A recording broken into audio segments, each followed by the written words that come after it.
tell us a bit about Every Nation and how it is that you guys come to be here? Good afternoon, everybody. Every Nation is a church group of people, as Amanda said, from around the world. We love God, we transform nations, we disciple people, and we're really passionate about the campus because we believe that if we get young people on the campus to change their lives, we can change society. It's really interesting for me that no political move has ever changed until young people get behind that kind of political change.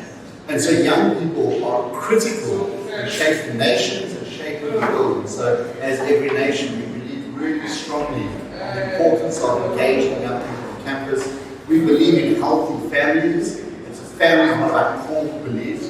We believe in multi-generational, multiculturalism, that we are better together rather than just on our own. There's a number of other things, but that's who we are as Every Nation. We want to impact campuses so we can impact society. Is that fair enough? Is there anything I missed? That's fair. Yeah, you want to add anything? No? Okay. All right, so then why don't you go ahead and introduce yourself? So my name is Quinton Tourné, but works in, let me say, Quinton Pretorius, happy and glorious, and I'm super excited to be with you. I wear a number of different hats. I have a pastoral hat, I run a small business on the side, I also do some youth development on the side, and I have one wife, one son, one daughter, 2 dogs, and I want to know all of those beautiful things that fill my life with passion and purpose. Really excited to be here. And and my name is Jan Tiamu, and I'm also from Johannesburg, and I'm an entrepreneur in the youth development space. So I work with high school learners mostly, and we develop learners in leadership and just helping young people find themselves. And yeah, I'm also not married. I'm not married, and I just have a dog. So.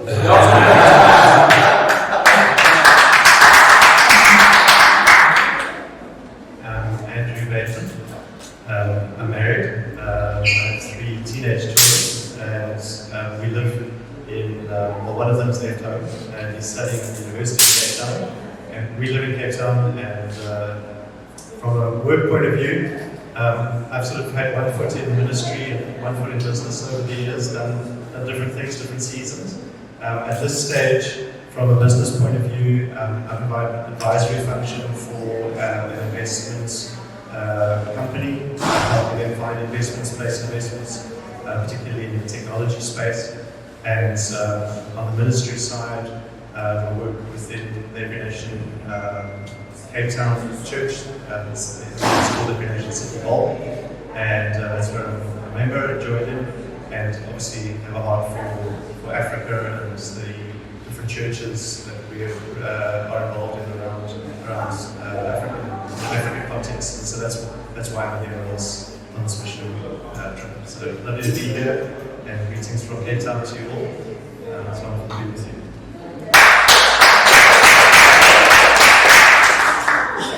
My name is Danielle Makhache, and I am in full-time campus ministry. I work with students on campus, so I'm excited to see students here. But I'm also a PhD candidate at the University of Pretoria in South Africa. And it's amazing to see the kind of leadership that starts on campus with proper biblical foundations and develops outside of campus. So I'm excited for you guys. Okay, so the guys who are here from UPSC on this side, firstly, thank you for coming. Right? Now I want to make sure that you get the most out of the fact that you're here. We are not interested in wasting your time. Now in order for you to do that, I think that there are a couple of spaces up front. We're going to turn this into a bit more of an intimate session. Right? So that the people at the back, I know that people coming in and out getting their food, if you could move forward a little bit, feel free to even block some of the aisle space over there. Nobody's coming up front anymore. Right? So that we can have more of an interactive and a closer discussion. So yes, hello.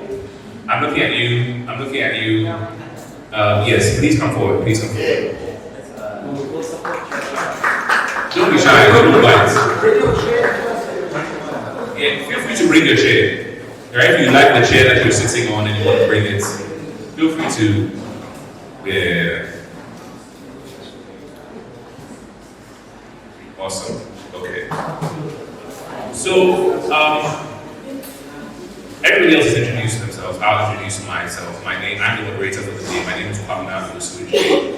And if you haven't guessed already, I'm here, like all of you guys. I spent a fair bit of time on the UPSC campus.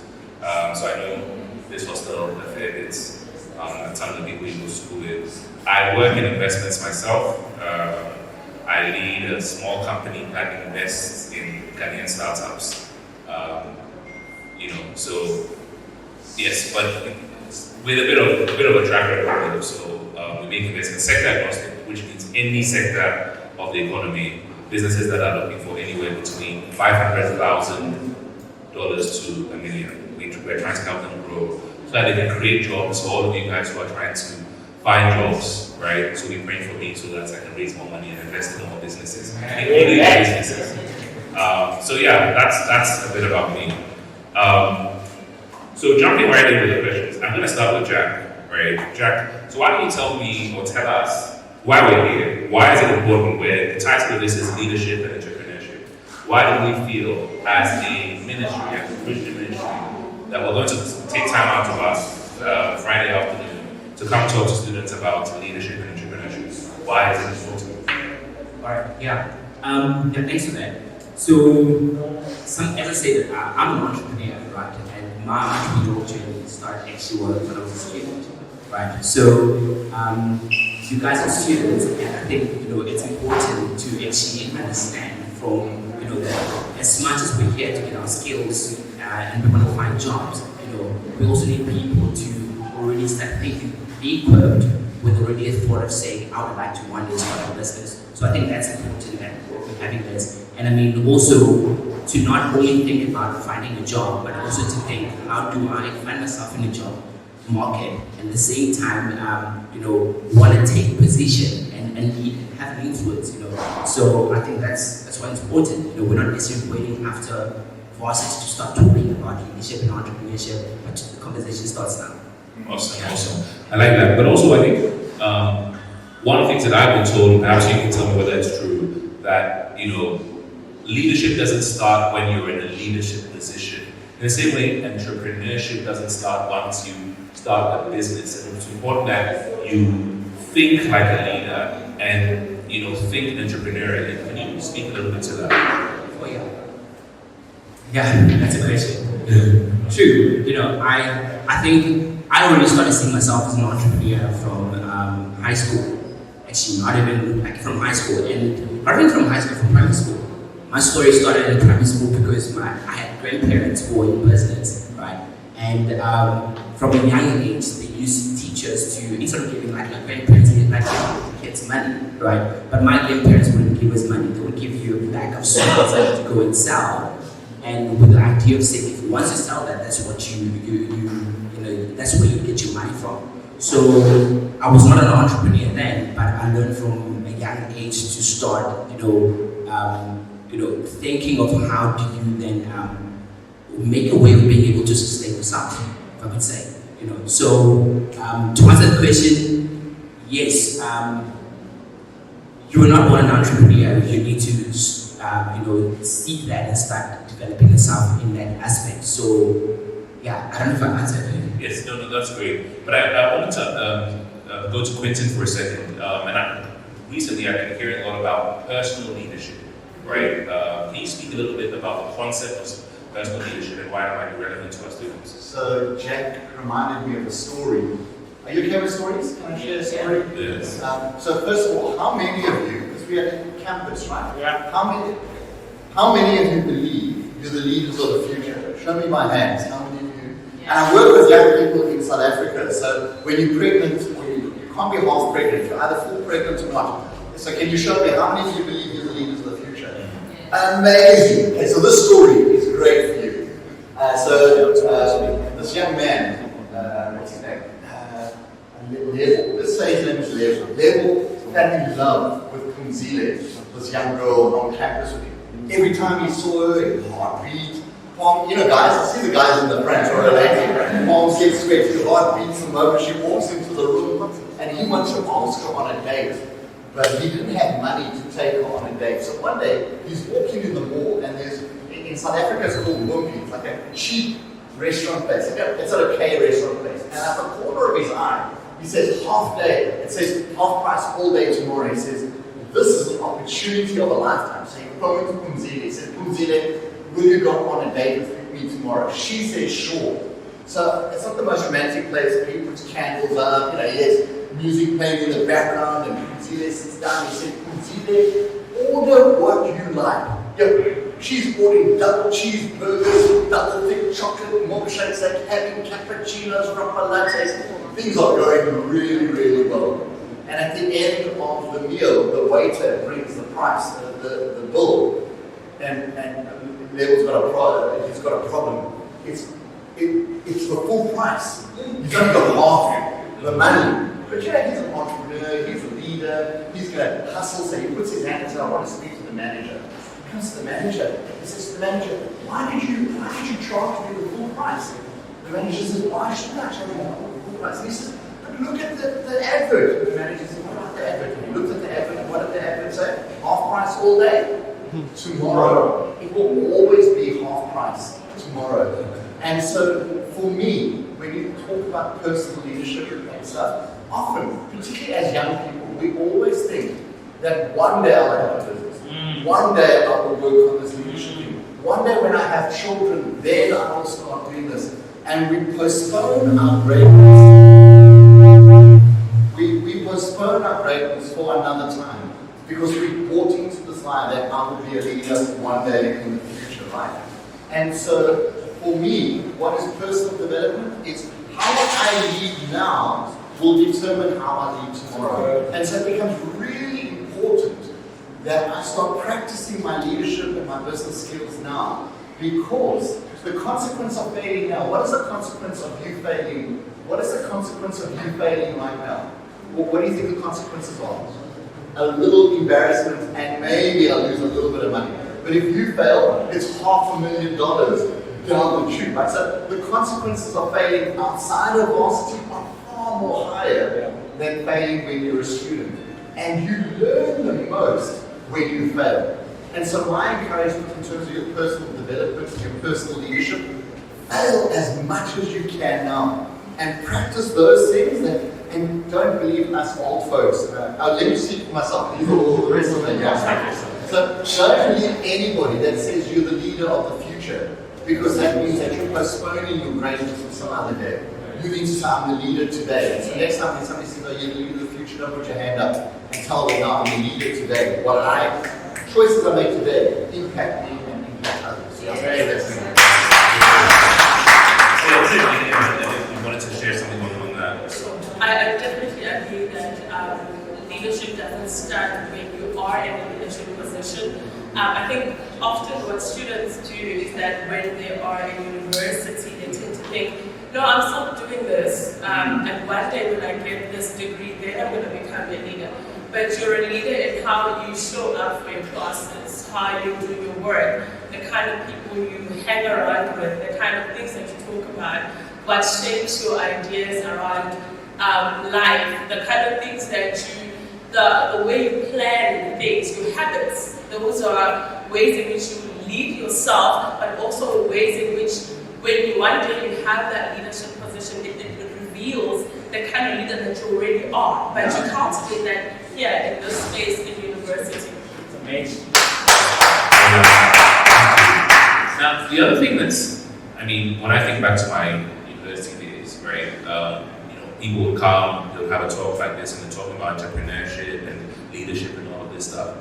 And I'm like, I don't even know if I want to be an entrepreneur. In fact, I don't know what I want to do, right? So I wonder, Andrew, if you could just share a few thoughts about how it is that, as a university student coming up, what might go through the journey of just figuring out what it is that they want to do with their lives. I think we all have a God-given talent. The way that God has given us, it's not a one-size-fits-all. We all have our God-given talent, And so often we tend to think that we're all going to become these amazing doctors or politicians or whatever, and neglect the God-given talent that we have, and instead of nurturing that, making that grow, because the Bible talks about how a man's talent makes room for him. So I think it's more about discovering what has God given you, like what is your God-given talent, but also what do you have around you? Like, what do you have? Look around you. What are the resources you have? What are the ideas that you can think of in generating an income, a business? I think for me that's that. And I think I like what Quentin shared as well. It's a time where you fail, because you will discover things, you will try them, you fail, you will know what you're good at and what you're not good at, instead of not doing anything because you're waiting to be hired by someone one day. Andrew, you want to add? For me, this age that you're at is about, many things, but in terms of your question, developing those areas where you are strong, developing your strengths, becoming the kind of person who will be able to do the kind of job that you would like to do. And even if you're not sure what that is, as you're building yourself, we've mentioned habits, building the ability to communicate well, building the ability to write well, to reason well, to argue well, building skills in terms of whatever your professional skill is. If you're an accountant, become a good accountant. If you are studying medicine, become a good doctor. If you're studying engineering, become a good engineer. Be the best that you can be. Develop yourself to the best of your ability, because what's going to happen is the opportunities that are there will go to those people who are already showing themselves to be diligent and to be the best that they can be in that space. But also don't forget the God factor. God has got a plan for your life. Good. And He has a purpose for which He has made you. And you developing yourself is actually saying to God, I want to give you the best that I can give you. I want to be the best version of me that I can be, so that you can get the most from me. We often think to ourselves, God uses fishermen like Peter and Andrew in the Bible, and James and John, or people sometimes say that God can use anybody. Not that there's anything wrong with being in fishing, by the way. If you're in fishing, fantastic. That's awesome. But the point is, it's not necessarily that God has to have all of the best talents to be able to use people, and that's true. But He did also use Paul. And if you look at Paul, he was trained and skilled. He understood Greek philosophy. He knew the Hebrew scriptures. He was able to be used by God in a phenomenal way because he had developed his talents and he'd studied under Gamaliel and he'd become the best that he could be, and God used him. So the key thing is to develop ourselves, give God the best that we can, and trust Him that He will lead and guide us and steer us in the direction that we should go. We're talking about entrepreneurship. For me, really coming into an entrepreneurial leadership role came later in life, but it came on the foundation of being faithful with a whole lot of things along the way. Developing the leadership skills, developing the financial stewardship skills, learning more about the marketplace in other people's businesses, and then being able to play a key role in an entrepreneurial venture and see that growing, and then through to a successful sale. And that was 10 years of my life, but it was the last 10 years of my life. Which are not the last 10 years of my life, if you know what I mean, because I'm still got it. Not yet about to die, but you know what I'm saying. So, but it's been a case of really taking each opportunity, developing to the max as you go. Excellent. I think I want to add something to that. So firstly, what I would say to young students is, if you feel like, I don't know what I want to do with my life now, I don't know what my talents are, the first thing I'll say to you is that you're not alone. Yeah. Most of your mates and people your age, when I was your age, were still trying to figure out what they want to do with their lives. However, here's the advice I'll give to you. What you're doing now, actually making time out of your day to come and sit and listen to people speak, is exactly what you should be doing. Good. You should be putting yourself in as many positions as possible to learn, right, outside of the classroom. Right? So if you're thinking, the alternative is right now you could be in your room watching a movie or just sleeping, I guarantee you, right, when people come to UPSA or when you hear there's a conference or there's a workshop, especially if it's free, and there are lots of free conferences and stuff, go to it. there is nothing more important than you could be doing. Sleeping is not more important. Watching movies on your laptop is not more important. But put yourself in as many positions as possible to learn, to meet people, to build. Here's a word or a phrase you should remember from here after this session: social capital. Right? Who have you met? Who have you discussed? Like, who are you learning from? Who have you built a relationship with that you can talk to? Pick up the phone to a WhatsApp and say, hey, I'd like to come by your office and work from there for 2 or 3 days. And you don't need to pay me, just to learn. I want to know what it's like to work in an investment company, right? Put yourself in as many positions as possible to be able to learn. And I think that will be good for you. I know this, Jack, if you want to add anything to that or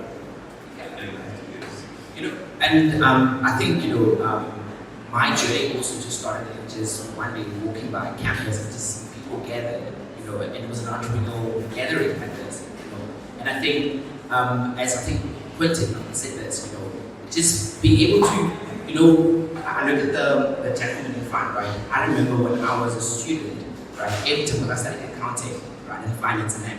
But one thing that I always did, every time I wrote my exam, I always stressed out because I always saw myself as that accountant. I had that whole thing, no matter how difficult the paper would be, I'd walk in and say, I'm going to wear my suit. I would really walk in my test with that, And I think having those moments sort of like gave me also courage to say, because I started my business when I was doing my second year.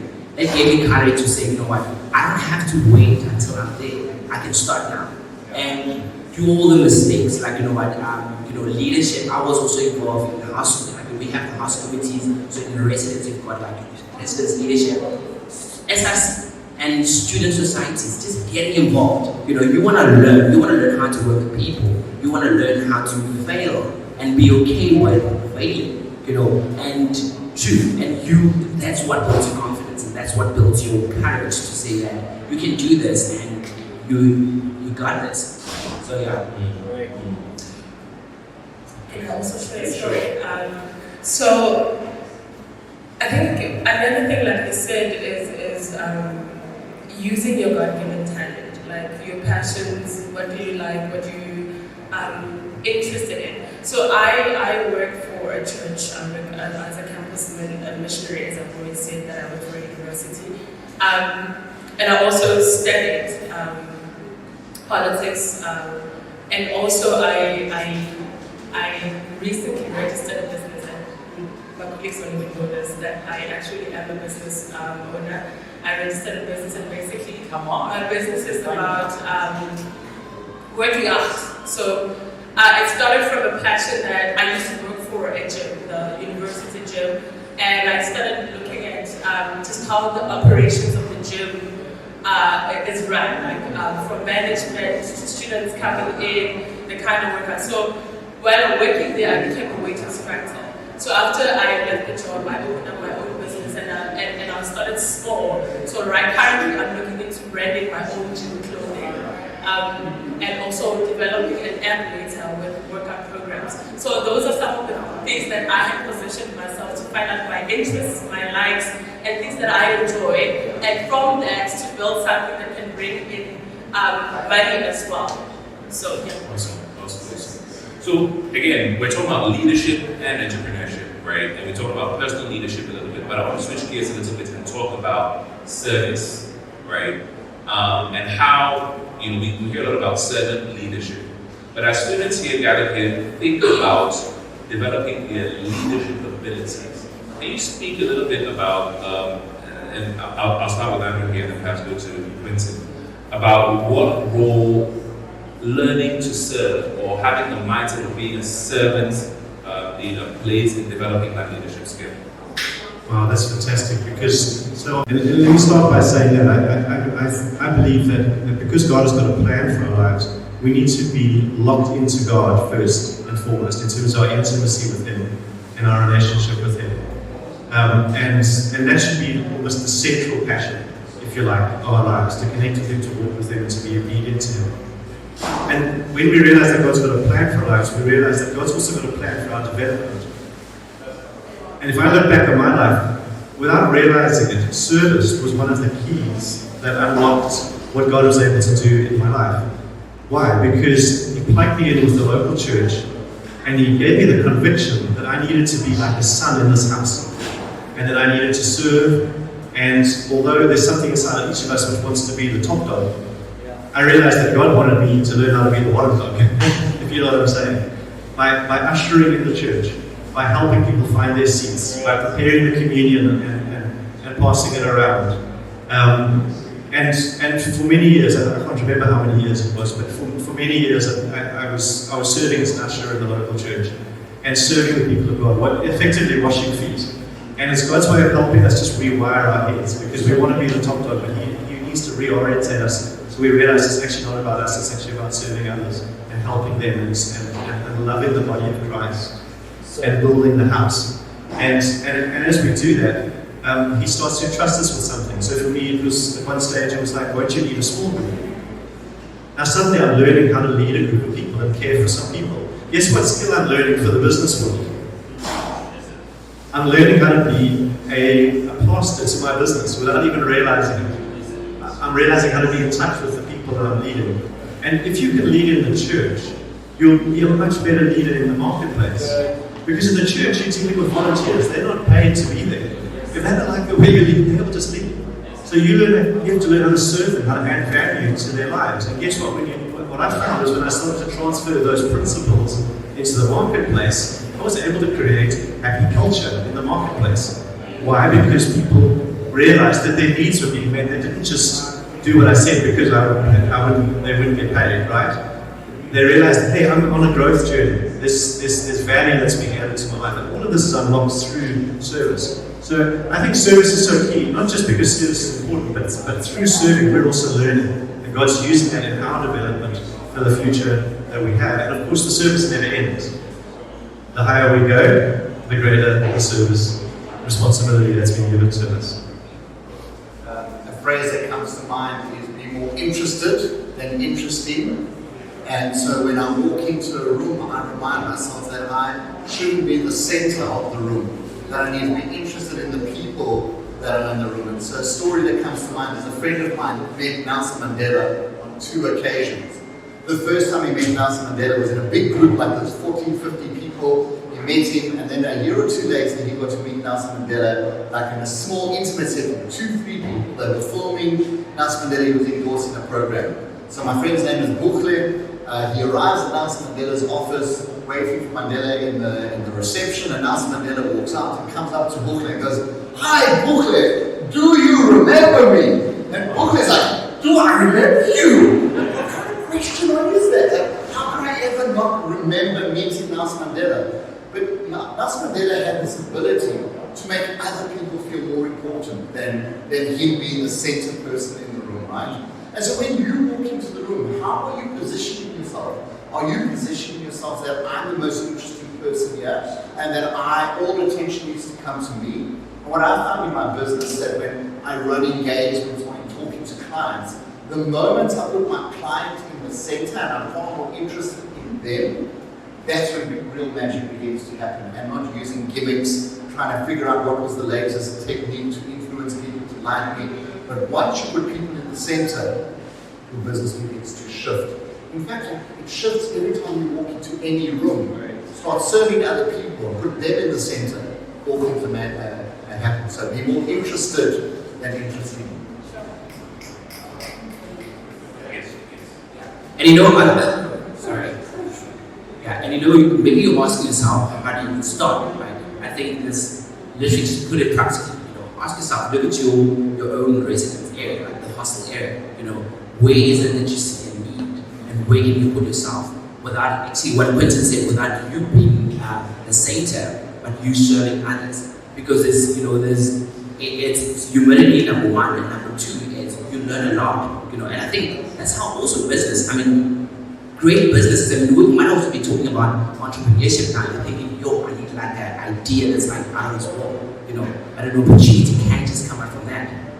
Just availing yourself. Ask the auntie, the canteen, where can I serve? Where can I help? Look at your race and see where can I be of value. And that will also influence you in return. Yeah. I've got another story, if I may. Please, flow. So there's this engineer in Johannesburg working on the mine, and one day he's driving on the road. He sees these two young girls walking at 11 o'clock in the morning. He stops his car. He says to these young girls, "Where are you going?" They said, "We're going to use the toilet at home." He says, "Why don't you use the toilet at school?" They said, "No, the toilets at school are terrible." He says, "I can't believe it." They said, "We don't care what you say, we're going to use the toilet at home, we're not using the toilet at school." So he doesn't believe that this toilet, so he goes to their school, he drives to their school, he gets out of the car, he's in a suit, he goes to their toilet and he looks, the dirtiest toilet he's ever seen in his life. So you know what he does? He doesn't phone the Department of Education, he doesn't go to the principal and say what's happening. He took his suit jacket off, rolled his sleeves up, and started cleaning that toilet. Nobody asked him to do it. And when he finished cleaning that toilet, he phoned his wife and said, "I'm resigning from work." She said, what kind of work are you going to do? He said, "I'm going to start cleaning toilets." She said to him, "Who's going to pay you?" He said, "Nobody, I'm going to pay myself." And so Monday, Tuesday, Wednesday, and Thursday, he would go to schools and clean toilets. On Friday, he would sell toiletries and stuff on the street to fund cleaning toilets. People thought he was crazy. He did this for a couple of years. A mining executive heard that he cleaned toilets. They said, "The toilet on the mine is terrible. Don't you want to come and clean it?" He said, "Sure." He got his first contract, hired 6 people, started cleaning that toilet. What they noticed on this mine is that everybody was using this toilet. So they said, "Can you clean every single toilet on the mine?" He employed 375 people, was cleaning all the toilets. He's now today an international speaker on toilet hygiene at a global level. Wow. And where did it start? It started with cleaning somebody else's things that nobody was paying. And so, Jack, you're absolutely right. There is an opportunity to start a business right under your nose, and it's because somebody else doesn't see the need. But if you start serving, all kinds of things begin to happen. So yeah, that's a great story. So that's a great story, and it's a great segue to my next question, because I was going to ask, as you guys were sharing, that I find that, particularly in this part of the world, okay, so we talk about servant leadership, but there is a lack of care, right? Where people think, it's always somebody else's problem, right? Somebody else should fix it. Oh, it's the government's problem.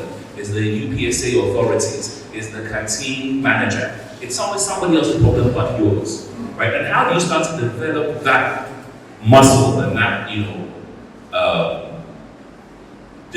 that care or that interest or that, saying that, no, if I'm part of this community, it's my problem too. So I need to fix it, as opposed to always looking to somebody else to try and fix the problem. Maybe we'll start with you, Danae, or anyone who's... I'm so glad you asked another easy question.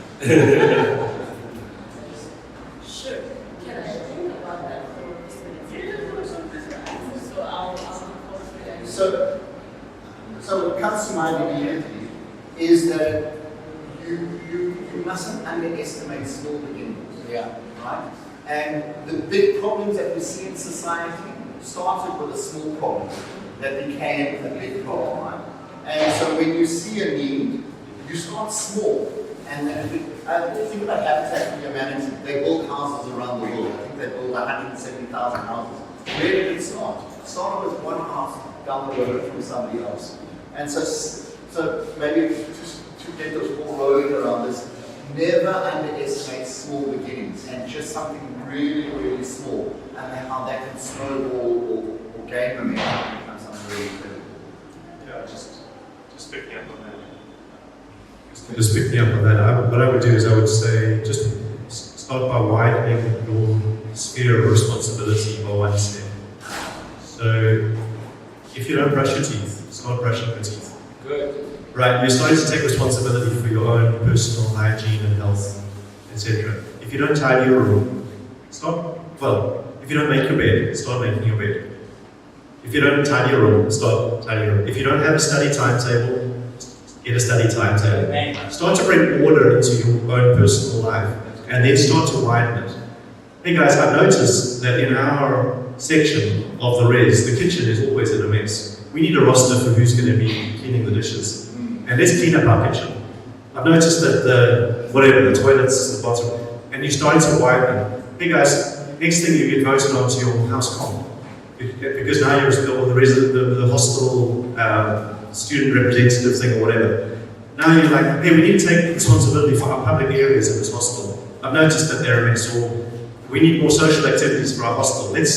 You're starting to think and you're taking ownership of a wider sphere of responsibility. Because what did Jesus say? He said, if you're faithful with little, I'll make you the ruler over much. And it starts with exactly where you are. And then I'm just picking up really what you said. Don't despise the small beginnings. Start to widen that. And the next thing you're going to be responsible for something for your university. And the next thing you're going to be responsible for when you maybe living in a home, you might start to think, what can I do for my street, for my neighborhood? I've noticed that the weeds are not getting trimmed in our road. It looks a mess. Hey neighbors, why don't we get together and let's start to, do you see what I'm saying? You're starting to solve problems in your sphere and you're widening that sphere of responsibility. If you want to be the president one day, first make your bed. Yeah, I mean just to kind of anchor it in just something really practical. I think I'm going to preach the gospel on this one. I think generally in society it's easy to see these people as the bad people because they do so and so. I'm not like that because I will do this and that. And we forget that we all have a heart problem. That's why it needs Jesus. So God commands us to love God and love people. If we love Him, and out of that love we're able to love people. So for me to serve my campus, to serve at home or wherever I find myself, it's loving people because God commands us to love Him and then we love people. So if I'm answering that question of how do you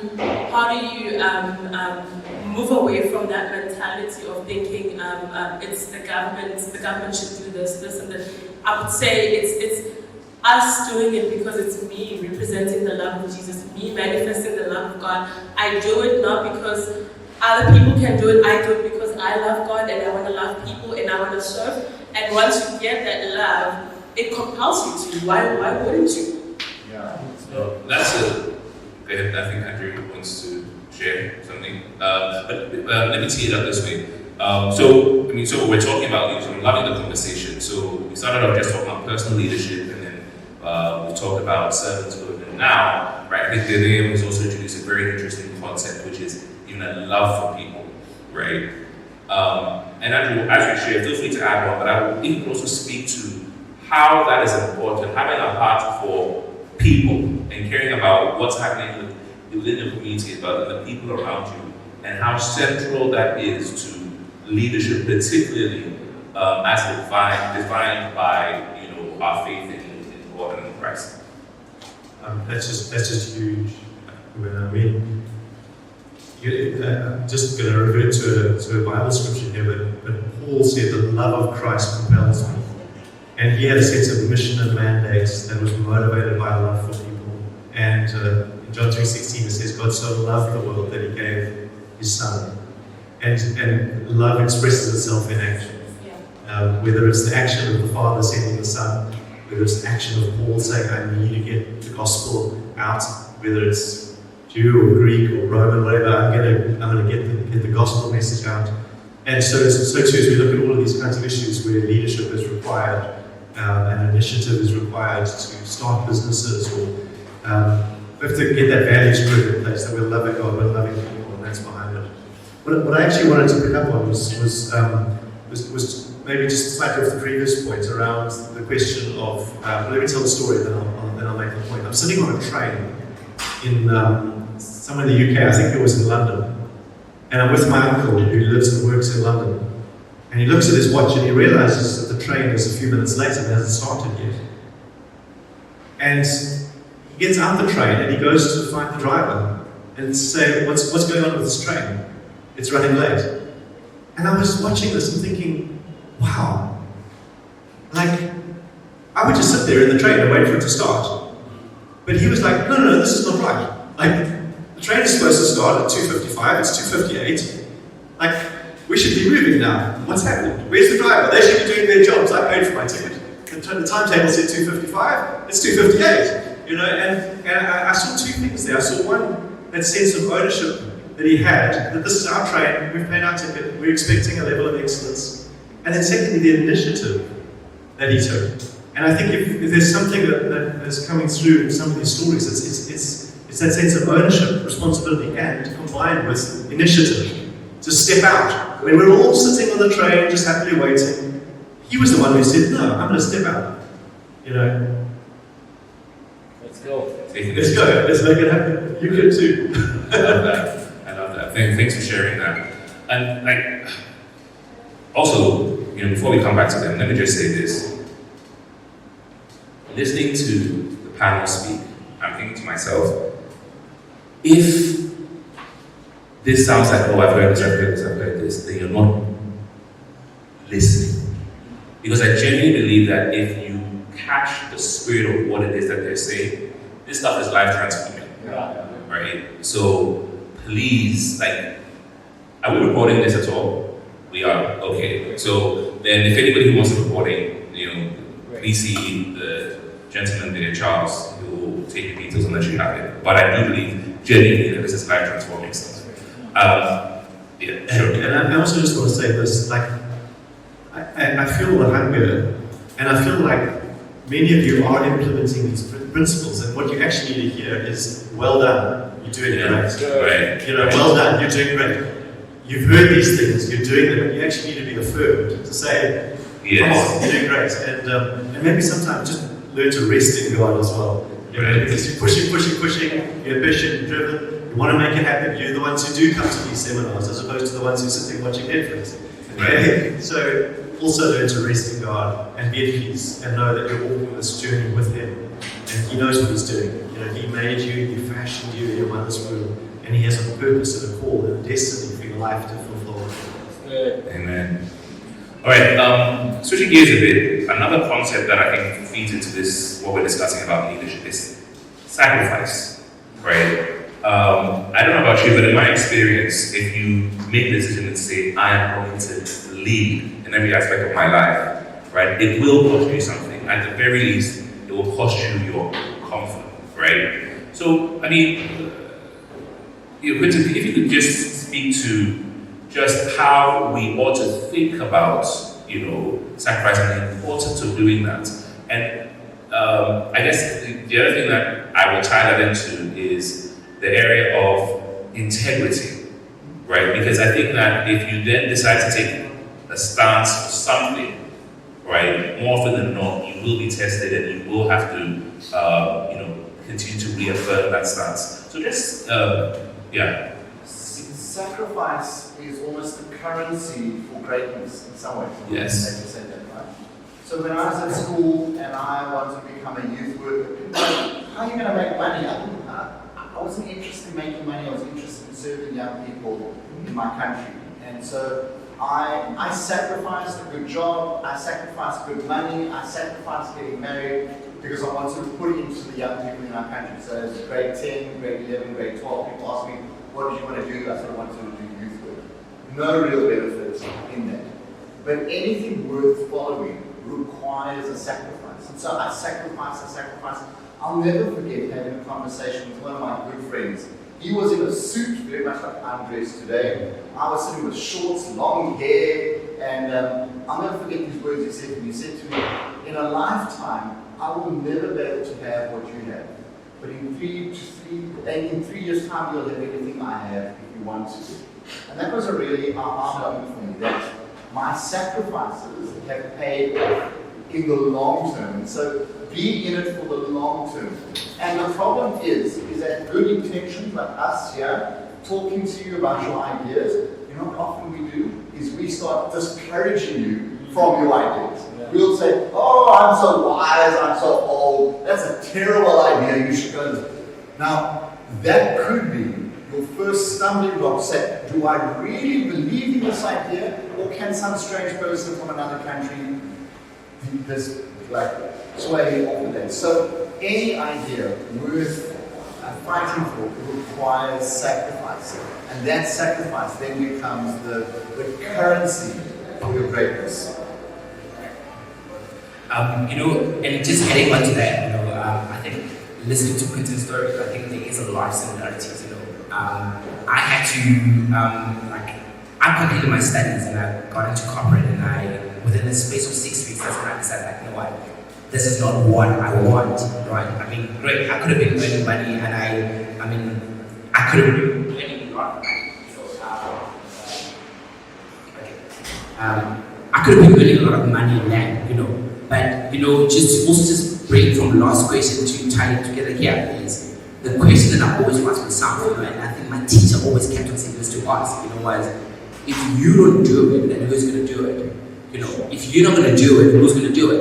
And if you put yourself in a position that, if I see this as a problem, I'm going to put myself into it. And I think we're also living in a world and a society that actually, has this instant gratification. Your Instagram and stuff always, you see people coming in and just feel like, you just need to make it. You want to just come in now and make it. But I think good things and, good things, there is that process. There is that process of actually, having to refine it and see it come to pass.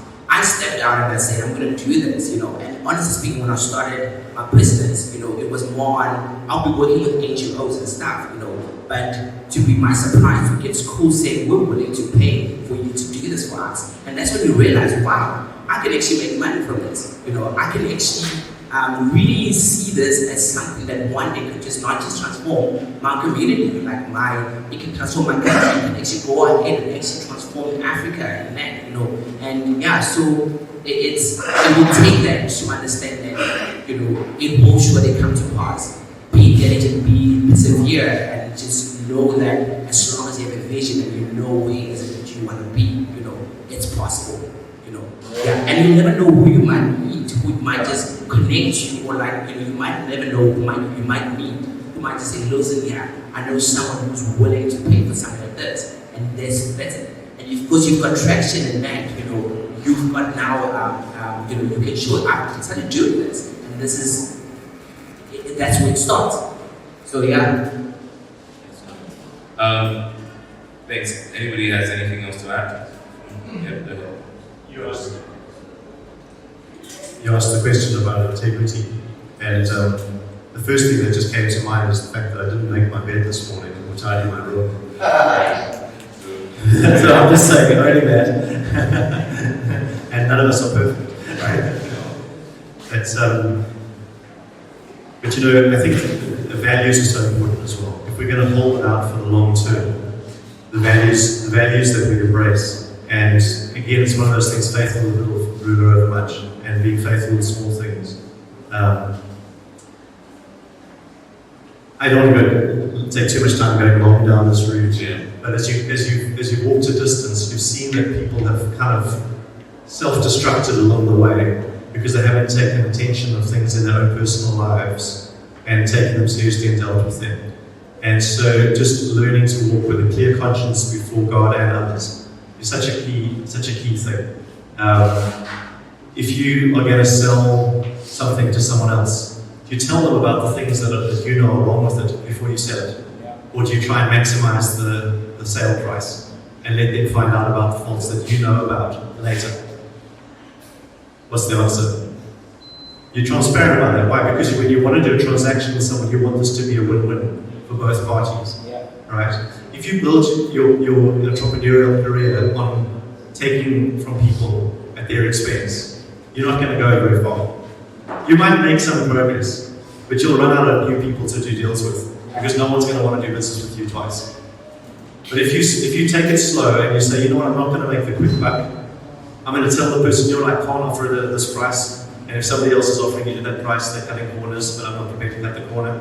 And you're prepared to do it the slow way, little by little. You can build a good reputation over time, and you can build faithful, loyal customers, and you can build a business that's sustainable. Any business that's sustainable is going to have to be built on integrity. And let me say something else. That the quality that most people admire in leaders is integrity. Yeah. People will follow you if they recognize that you are prepared to pay the price to do things right, and not prepared to cut corners. If they notice that you're prepared to cut corners, guess what? They won't follow you because they won't trust you. Because if you're not going to be diligent with your customers, how do I know that you're going to be diligent and deal fairly with me as your employee? Does that make sense? Yeah. So integrity is a foundation stone for anything that's going to go the distance. Excellent. Hey, we've been going for about an hour now. I want to open it up for questions. I want wonder if there are any questions amongst the student body. We'll take a couple of questions and then we'll wrap up this session. If there are any, we will still be here, so if there are any questions that you want to ask anybody one-on-one, you can also do that. But let's have a few questions before we wrap up.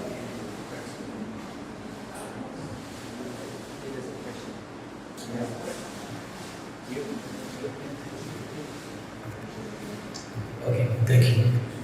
My name is Cosmos. Your name is? Cosmos. Cosmos. Assuming I want to start something. I have the idea, but I don't have the capital. How should I go about it? So the question is, assuming he wants to start a business, he has the idea but he doesn't have the capital. How should he go about it? Now, that's actually a good question. Honestly, I started my business while I was still a student, and I didn't have capital. I was still a student, you know. And the one thing that I realized, and I'm also thinking back, is something that I also do talk a lot and encourage a lot of young people who want to start, is look around you. What is it that you have that you can actually use, you know? And again, there's people who already probably you can partner with, you know, which you don't necessarily. You realize that maybe you want to start, maybe baking muffins and sell those, right? You might not have like, you know, an oven, but who is it that you can actually say, listen, yeah, I will bring my ingredients and actually want to use your oven. Maybe I can give you, if I'm selling this for, maybe just giving dollars, you're selling this for $1, I'll give you like, you know, $0.2 out of that, you know, and that, you know. So partnering with people, there's someone out there who might not necessarily not even be in the same business, but might be able to complement what you need. So what is it that you have and who is it around you that you can actually work with? And you don't need to start by building a mall, you know, you can just start by like just selling within your residence, you know, build that attraction, you know, that you need, that one day would then allow you to say, I need funding now, maybe let me now start looking for investors. And I can show them this is what I've done so far, but now I want to take it further. So yeah, I think. I will add to that. I think Jack's absolutely right. There's no point crying about what you don't have.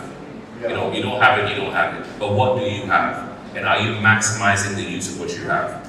And then secondly, yes, Jack talked about partnering with businesses, but we cannot underestimate the power of, you know, small beginnings, right? Is, for me, if you have a business that is selling, I don't know, mangoes, but you're doing it diligently and you're doing it in a way that, you know, you can see that this thing has the potential to scale. That is what will encourage, you know, me or any other person who might have the resources or who might have a little money to invest to say, let me take a look at your business. So those are two things that I would say. First and foremost, what do you have in your hand? Let's not cry about what we don't have. Everybody at this, you know, even the guy who has $1 million, wish he had $10 million for the business that he wants to start. But all he has is 1. So he makes use of do with 1. So that's what I absolutely agree with what's been said. And one of your greatest assets is trust. The trust that others have in you. And that trust grows over time if you continue to demonstrate two things. One is character and the other is competence. Right? And so you won't be entrusted with $1 million until you've been faithful with 100,000. You won't be entrusted with 100,000 until you've been faithful with 10. So it is a case of actually stewarding what you have, building trust through over time, showing that you can deal with amounts. And the other thing is you learn along that process. So I think maybe it'll be a few steps to get to that. If it's a God-given dream, it might be a few steps to get to that dream. But you need to get wisdom from the Lord in terms of the process that you need to follow. And what I often find is the Holy Spirit speaks to me in the early morning when I'm at rest and at peace. I can always get strategy from the Lord when I'm at rest and when I'm at peace. And I trust that, and that those thoughts will come to me, and then I implement that. You know, so this is also where there's a merger, if you like, between natural wisdom and principles and the leading and the guiding of the Holy Spirit, who's in you and who's with you. If you, I'm assuming that you know God, that you're walking with God, that you have a relationship with God in Christ, that you receive the Holy Spirit, that you're walking in intimacy. the Holy Spirit. I'm just taking all those things are given. And I know in Ghana is one of those few places where it's more likely than not true. Okay? And so out of that place of intimacy, allow the Lord to give you wisdom in terms of the process to follow and the steps to follow and to walk that out. Okay? And keep the faith. Awesome. Another question. Wait, we will take, we only have time for one more at this time. I'll have you ask that question, and then, as I said, we will stay around, and we will stick around so that you can ask us questions that you might have, if that's okay. Thank you so much for this insightful discussion. My name is Douglas, and my question is very simple. Is regards to how do you survive in a corrupt world like this? Because we are actually implementing kingdom principles in entrepreneurship. Unlike we have several suppliers who are saying they want to cut corners, but you are the only one who wants to stand for what is right. How do you really survive in this particular world?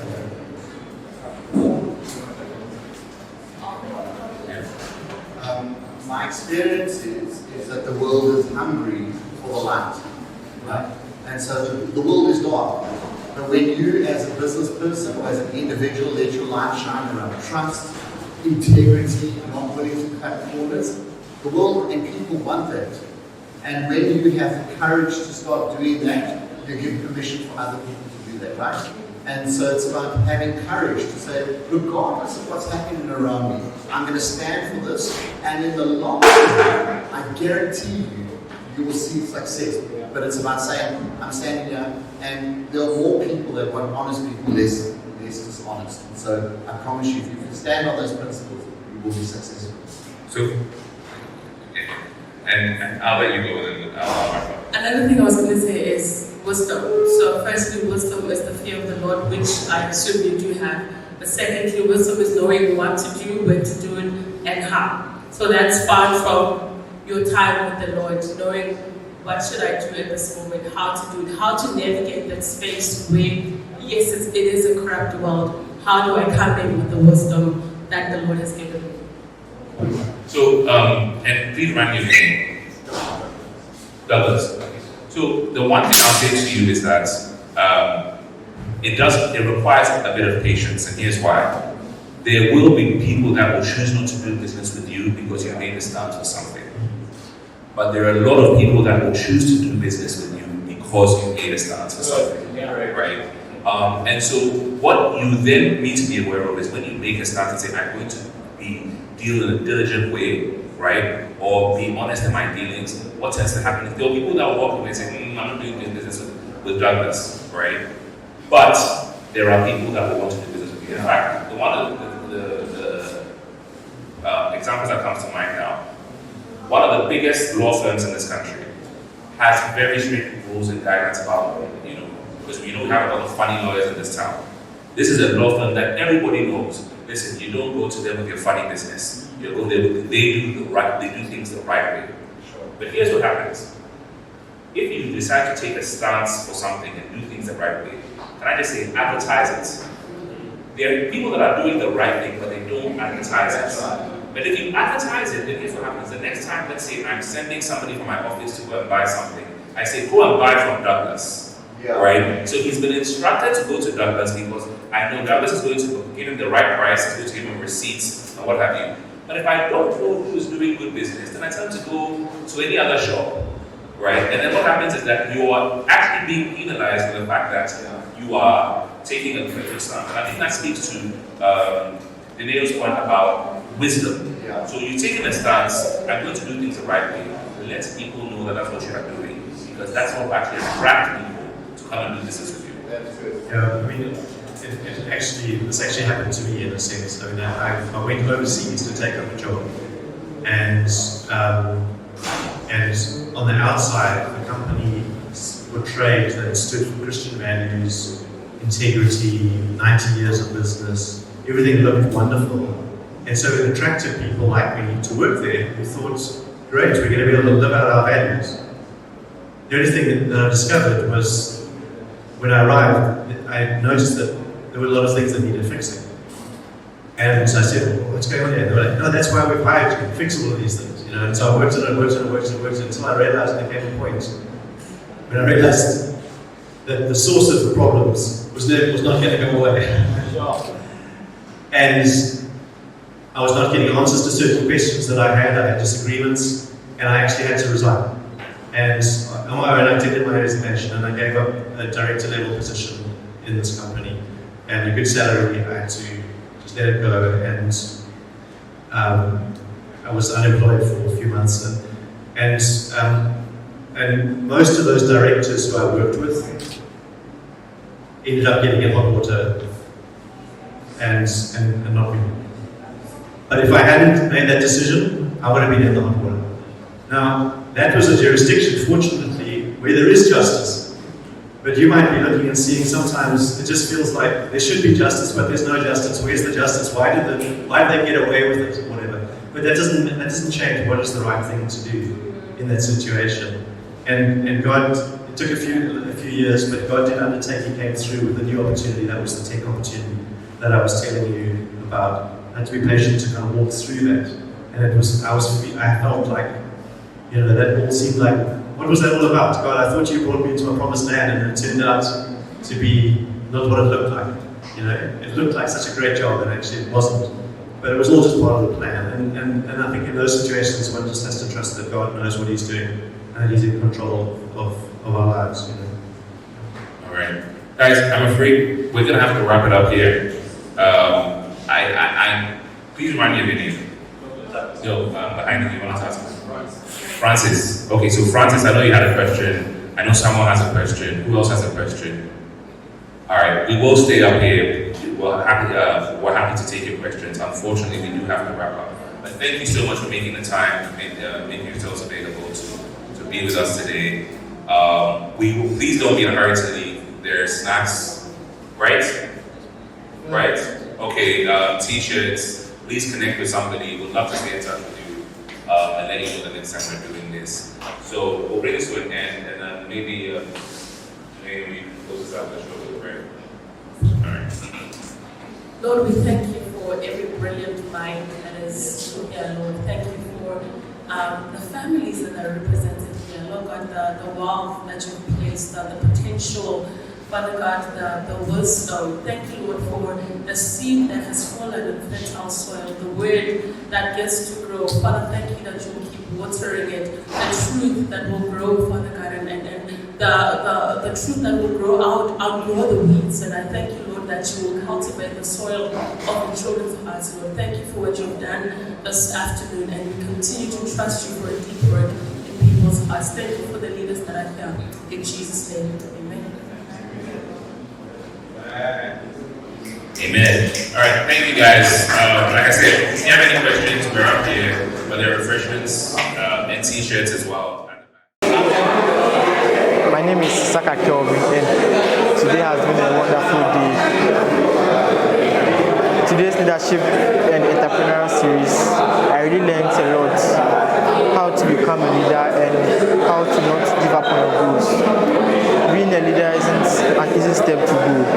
You start down from the roots to the top of the tree. Whilst you are becoming a leader, there are difficulties you go through, and there are some barriers that break you down. But you don't have to give up on your goals. You have to keep rising and head up to the top.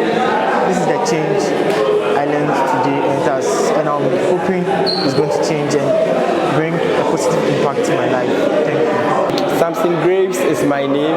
Level 400 Business Administration student of UPSA, the interim JCR chairman. Okay, so with the leadership and entrepreneurship series, I think it's very educative, very innovative, and I urge the team, if possible, to come back again, collaborate with the SRC and the JCR itself, and then have a bigger one where students will be able to come and learn the educative stuff that were imparted in some of us today. I think one thing I like about one of the speakers is he made mention of leadership. Leaders should take the little things more important as compared to how they see the bigger things.